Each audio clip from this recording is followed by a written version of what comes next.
Welcome back to Singapore Property Talk Law. I'm Damien, and I think we should tackle something that I know a lot of you have been asking about. How you can really use your CPF OA strategically when it comes to property. You're right. I'm Serene, and I'm excited to unpack this with you. Yeah. We're going to explore how you can use your CPF OA for both buying your dream home and potentially making it work harder for you as an investment tool. So let's start with the basics. Okay. Most of us know CPF OA is part of our retirement savings. But how does it actually work when we want to use it for property? Well, your CPF OA is like a forced savings account Yeah. where a portion of your salary goes each month. Right. The exact percentage depends on your age and your wage, Right. but it's a significant chunk. Yeah. That's why it's often the key to getting on the property ladder, especially for younger couples. Right. And I've heard from a lot of listeners that they're wondering if it's better to use as much CPF as possible up front for a down payment or hold back to let it grow. What are your thoughts on that? It's a great question, and there's no one-size-fits-all answer. Okay. But let's look at an example. Yeah. Say you're buying a resale HDB flat. Okay. You can use your CPF OA for the down payment, but there are limits based on the property's valuation, Okay. which is the official estimated worth. Right. This is where the concept of the valuation limit comes in. Okay. It basically caps how much CPF OA you can use. So even if you have a ton of money in your OA, Yeah. you might not be able to use it all. Exactly. And it's important to remember that when you sell your property, you need to return the CPF you used plus accrued interest. Okay. This is where it can get a little tricky. Accrued interest. Okay. I think we need to break this down a bit further for our listeners. It sounds a little intimidating. Sure. So accrued interest is basically the interest that your CPF OA would have earned if you hadn't used it for your property. Think of it as borrowing from your future self. And while the current OA interest rate is 2.5%, it can change over time. So if you use, say, $100,000 from your CPF OA Yeah. and sell your property after 10 years, you could be repaying well over $128,000 because of that accrued interest. You got it. It's a significant amount that can impact your future financial plans. Right. And that's why it's important to consider not just the short-term gains of using CPF OA for property, but also the long-term implications for your retirement savings. It's a balancing act. That makes a lot of sense. You know, it's easy to get caught up in the excitement of buying a property. Right. But it's crucial to be aware of these longer-term considerations, too. Absolutely. Yeah. Essential budgeting tips for your BTO even suggest keeping at least $20,000 in your OA as an emergency fund, even when buying a new flat. That way you have a buffer for unexpected situations and aren't completely reliant on CPF. Good advice. Speaking of balancing, I know some listeners are wondering if there are smarter ways to use their CPF OA beyond just buying a home. Should they be considering other investment strategies? Definitely. And one option people consider is transferring funds from their OA to their special account, or SA. Yeah. The SA currently earns a higher interest rate of 4% compared to the OA's 2.5%. So more bang for your buck in the long run. But what's the catch? The catch is that the money in your SA is primarily for retirement and generally can't be used for housing. Right. So it really depends on your priorities and how you see yourself using that money in the future. Decisions. Yeah. Decisions. But what if you're comfortable with a bit more risk and want to potentially grow your CPF OA even further? Yeah. Is there a way to actually invest those funds? There is. It's called the CPF Investment Scheme, or CPFIS. Okay. This allows you to invest a portion of your OA funds in a range of approved investment products, including unit trusts, bonds, and even gold. So you're essentially taking on more risk. Yes. For the potential of higher return. I remember that article, Sold House, Why I'm Investing My CPF OA by Firepath Lion. Yes. Where he did just that. Exactly. And while the potential for gains is there, so is the risk of losses. It's not for everyone and requires careful consideration of your risk appetite, investment knowledge, and financial goals.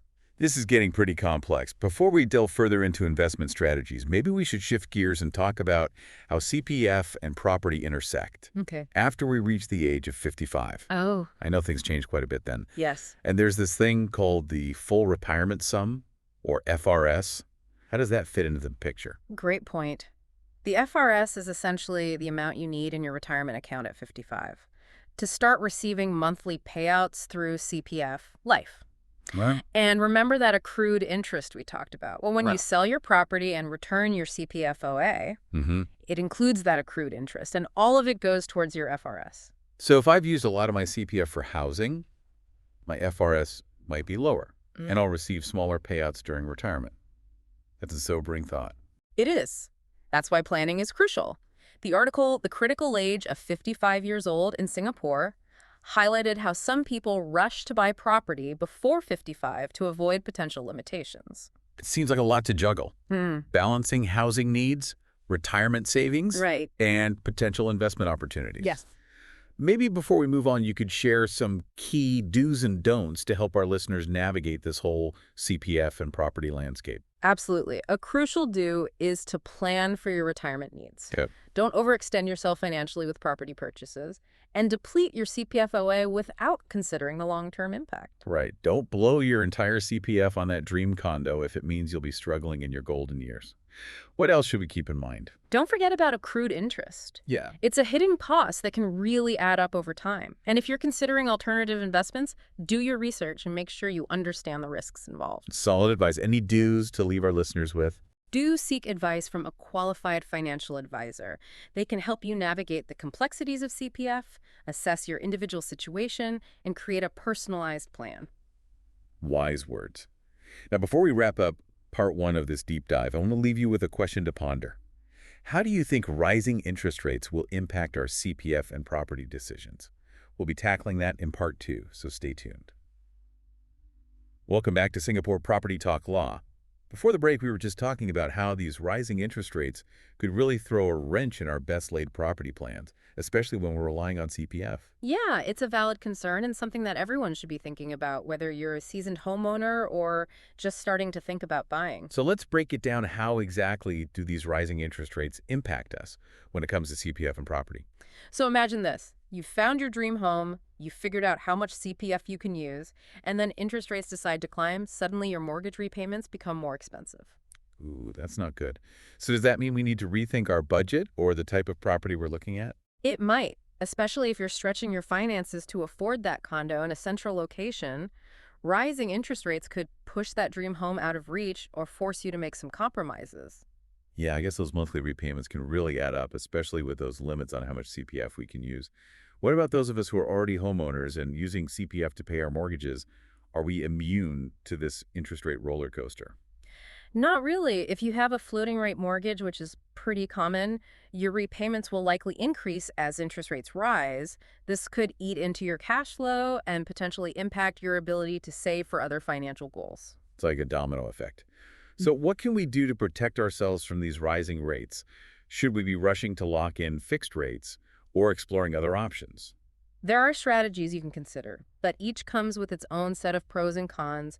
Refinancing your mortgage to secure a fixed rate for a certain period can offer stability and protect you from sudden rate hikes. Okay, so it's like a safety net, at least for a while. Are there downsides to going for a fixed rate? Yeah, you might miss out on potential savings if interest rates happen to drop during that fixed period. It's a gamble either way. The joys of property decisions. Speaking of gambles, earlier we talked about the CPF investment scheme. Could that be a way to outpace these rising interest rates and potentially grow our CPF OA faster? It could be, but it's important to remember that investing always involves risk. While historically, equities have often outperformed the 2.5% interest earned in your OA, there's no guarantee of future returns. Right. Timing the market is a tough game.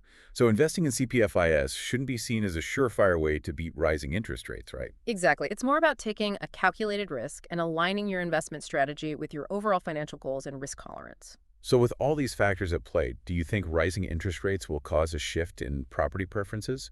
Will people start favoring HDB flats over condos, for example? Yeah, we might see some shifts. HDB flats tend to be more affordable, especially with the grants and schemes available, so they might become even more attractive in a higher interest rate environment. That makes sense. But what about those who are looking for more space luxury or investment potential? Will they be priced out of the condo market altogether? Not necessarily. The condo market might see some adjustments, but it won't disappear. We could see a shift towards smaller units or less central locations as people try to balance affordability with their lifestyle preferences. So it's all about finding that sweet spot, right? Yeah. Balancing affordability, lifestyle aspirations, and investment goals. Exactly. And in this balancing act, location plays a crucial role. Ah, yes. Location, location, location. We always hear that. But how does it tie into this whole CPF and interest rate situation? Well, location can impact property values and rental yields significantly if you choose a property in a highly sought-after area, even if it's smaller or less fancy. You might benefit from potential appreciation, which could help offset those rising interest rate costs. So even a small studio apartment in a prime location could be a smart move. It could be, but again, it all depends on your individual circumstances, risk tolerance, and what you're looking for in a property. Right. There's no one-size-fits-all answer now. Before we move on to part 3, where we'll be tackling some common CPF myths, I want to circle back to that ticking time bomb we discussed earlier, accrued interest. Yeah, it's something that often gets overlooked, but it can really impact your retirement nest egg, especially if you're using a significant amount of CPF for your property purchase. So what can we do to minimize the impact of this accrued interest? One strategy is to minimize the amount of CPF you use in the first place.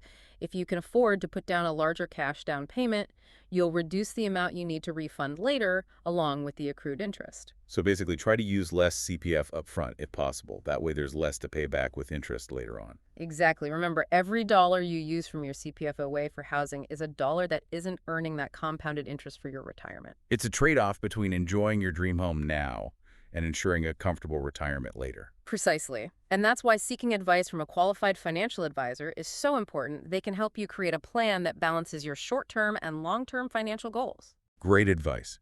They can help you navigate this whole CPF and property maze and ensure you're making the best decisions for your unique situation. Absolutely. So as we head into part 3, remember this.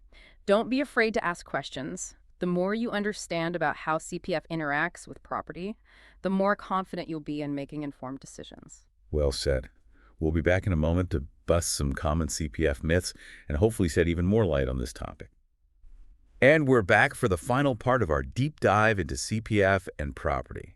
You know, we've covered a lot of ground already, but I know there are always these little lingering doubts or misconceptions floating around. You're right, Damien. There are a lot of myths surrounding CPF, and it's time to set the record straight. All right, let's bust some myths.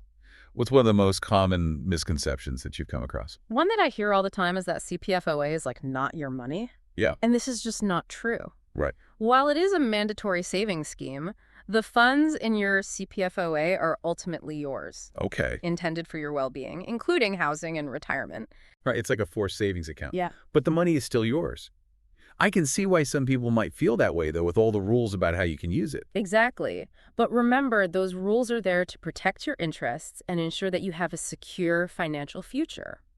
Okay, what about another common myth?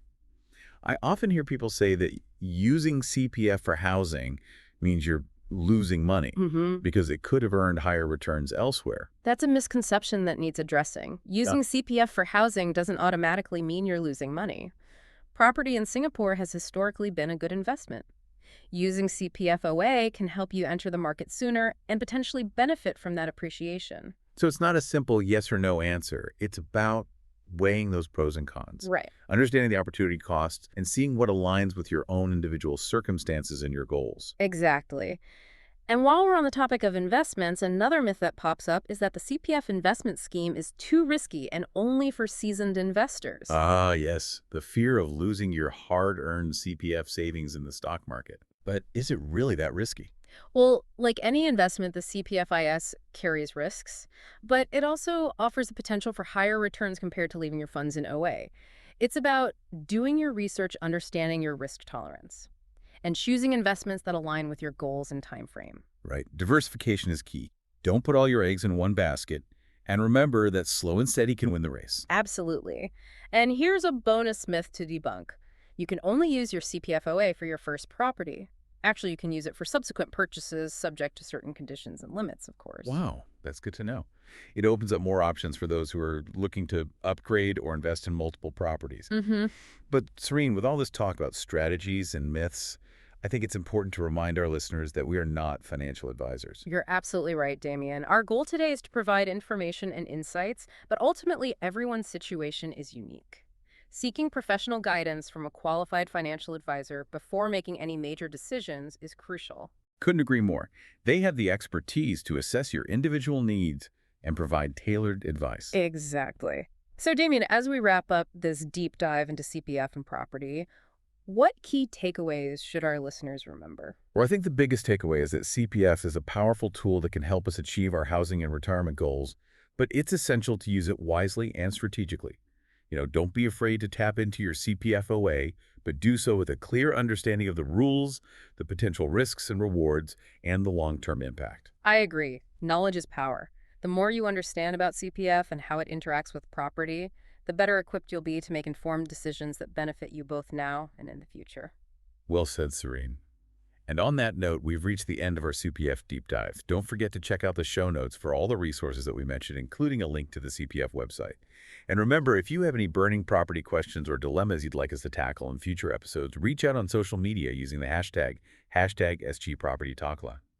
Until next time, stay savvy, stay informed, and happy property hunting.